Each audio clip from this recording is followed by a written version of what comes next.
গাজীপুরের কোনাবাড়ির দেউলিয়াবাড়ি এলাকায় ঝুট গুদামে লাগা আগুন ফায়ার সার্ভিসের ৬ ইউনিটের ২ ঘণ্টার চেষ্টায় নিয়ন্ত্রণে এসেছে।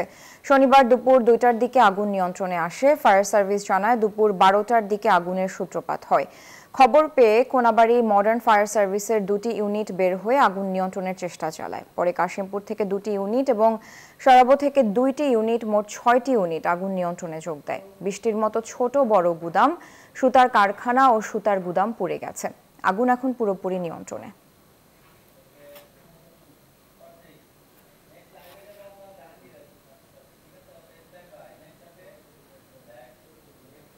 গাজীপুরের কোনাবাড়িতে ঝুটের গুদামে আগুন নিয়ন্ত্রণে এসেছে, যেমনটি বলছিলাম। এ বিষয়ে আরো জানবো আমরা। জানাতে আমাদের সাথে যুক্ত হচ্ছেন সেখান থেকে সহকর্মী জাহাঙ্গীর আলম। জাহাঙ্গীর, আগুনে ক্ষয়ক্ষতি এখন পর্যন্ত কতটুকু হয়েছে সম্পর্কে জানাবেন বিস্তারিত। বান্ডেল থাকলে প্রতি সেনমানিতে টাকা বাঁচবে। বিকাশ সেনমানি বান্ডেল কিনে জিতুন প্রতি লেনদেনে।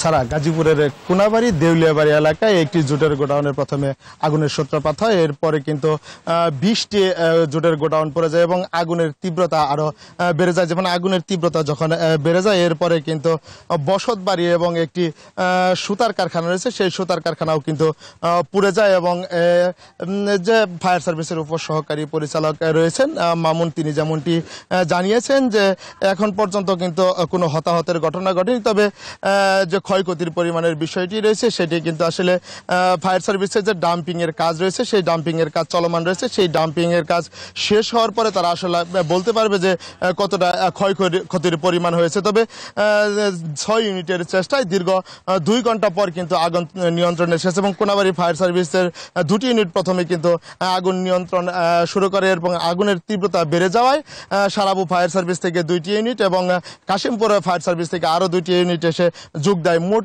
৬টি ইউনিট কিন্তু কাজ করছে এবং দীর্ঘ ২ ঘন্টা কাজ করার পর কিন্তু আগুন নিয়ন্ত্রণে এসেছে এবং যে ক্ষয়ক্ষতির পরিমাণ সেটি কিন্তু ডাম্পিং এর শেষ হলে বলতে পারবে। এবং ফায়ার সার্ভিসের যে উপসহকারী পরিচালক মামুন রয়েছে, তিনি যেমনটি জানিয়েছেন যে এখন পর্যন্ত কিন্তু ডাম্পিং এর কাজ কিন্তু শেষ হয়নি। তো ডাম্পিং এর কাজ শেষ হলে ক্ষয়ক্ষতির পরিমাণ জানা যাবে। তো এই ছিল আমার কাছে গাজীপুরের কোনাবাড়ি দেউলিয়াবাড়ি থেকে আগুনের সর্বশেষ সংবাদ। সারা। জাহাঙ্গীর, আপনাকে ধন্যবাদ।